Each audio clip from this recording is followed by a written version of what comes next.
Tu es un fan de Vegeta, de Dragon Ball ou de figurines, alors ne manque surtout pas la suite de cette vidéo. Bienvenue sur Soukali.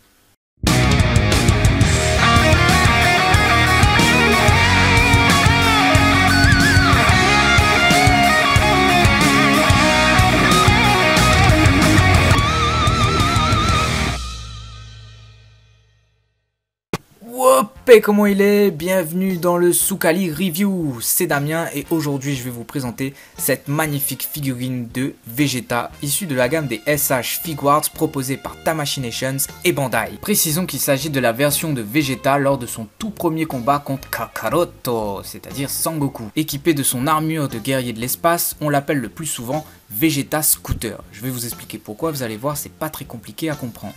Bien sûr, si cette figurine vous intéresse, n'hésitez pas à vous rapprocher de vos magasins Buldo, la Voie des Bulles à Saint-Pierre et à Saint-Denis de la Réunion pour pouvoir vous la commander et vous la procurer. Bien sûr, tous les liens seront dans la description. Commençons par la boîte. Il s'agit d'une de ces nouvelles boîtes proposées par Tamashii Nations pour ses figurines Dragon Ball. Outre les différents logos de Bandai, Tamashii Nations, Dragon Ball, etc., on peut aussi voir une magnifique photo de Vegeta avec les bras croisés, surplombant la vitrine qui, elle, nous propose de voir directement la figurine ainsi qu'une partie de ses accessoires. Vitrine qui va d'ailleurs déborder sur le côté droit de la boîte, je trouve ça plutôt stylé moi. Le côté gauche lui propose différentes photos de Vegeta dans différentes positions. Enfin à l'arrière de cette boîte nous avons les différentes images officielles qui nous avaient été dévoilées par Bandai lors de l'annoncement de cette figurine. On peut y voir entre autres Vegeta avec Nappa, donc une figurine qui est vendue séparément, et Vegeta préparant son Gallic Gun. Côté accessoires, nous avons bien sûr les traditionnelles paires de mains interchangeables. Ici, comme vous pouvez le voir, il y en a 3, plus une, dont je vais vous parler un petit peu plus en détail après. Nous avons aussi 4 visages disponibles pour cette figurine. Nous avons aussi disponible dans cette boîte les bras croisés, donc qui est l'une des poses favorites, je pense, de notre cher prince des guerriers. D'ailleurs, je me demande qui entre Vegeta et Piccolo ont gardé les bras croisés le plus longtemps dans toute l'histoire de Dragon Ball. Oh. Nous avons ensuite ces petits dispositifs, il s'agit du scooter. Voilà, c'est ce petit appareil qui permettait à Vegeta d'évaluer et de repérer ses adversaires à des kilomètres à la ronde. Ici nous en avons deux, un avec rien sur l'écran et un autre avec des petites indications jaunes sur l'écran, donc qui nous dit un peu qu'il est en train de fonctionner quoi.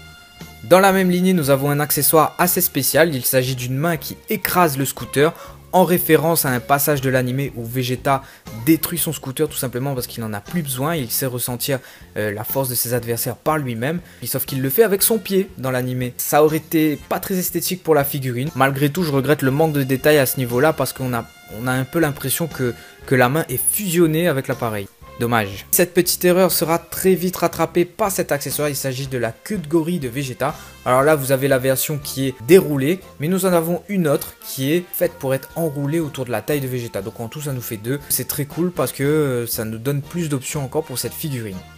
Et enfin nous avons notre fameuse figurine, donc qui je le précise est une réédition d'un modèle qui était déjà sorti il y a quelques années. Qui dit réédition dit bien sûr ajustement, avec notamment des articulations mieux faites, plus solide et mieux caché, avec des couleurs plus fidèles. J'aurais quand même un regret au niveau des plaques de l'armure de Vegeta, donc là où c'est jaune, il y a des petites rainures à l'intérieur. J'aurais aimé que ce soit des rainures un peu plus foncées, ou tout simplement noires pour que ça ressorte et donne de la profondeur à la figurine. Mais en tout cas, ça ne gâche en rien le charme de cette magnifique figurine qui saura ravir tous les fans de DBZ. Vraiment tout. En termes d'articulation, cette figurine bénéficie des dernières technologies mises au point par SH Figuarts dans ce domaine, en plus d'être bien cachée, solide et surtout bien stable. Les plaques de l'armure sont elles aussi articulées, ce qui nous permet de mettre la figurine dans des positions dynamiques sans problème. Et voici notre Vegeta avec sa version en super guerrier. Comme vous pouvez le voir, il n'y a pas de grosse différence entre ces deux figurines, mis à part bien sûr l'armure et la couleur des cheveux.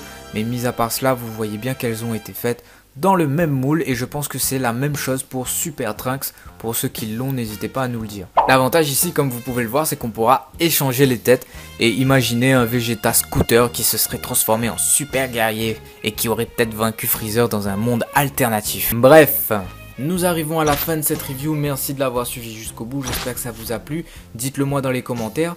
Tous les liens utiles sont bien sûr dans la description, allez cliquer j'aime sur ma page Facebook, ainsi vous aurez l'exclusivité sur toutes mes vidéos et sur mes petits bonus Et pareil, si vous avez des questions ou des demandes ou toute information, vous pouvez m'envoyer un petit message toujours via ma page Facebook et ce sera avec plaisir que je vous répondrai. Quant à moi, je vous dis à très bientôt pour de nouvelles vidéos. D'ici là, Soukali.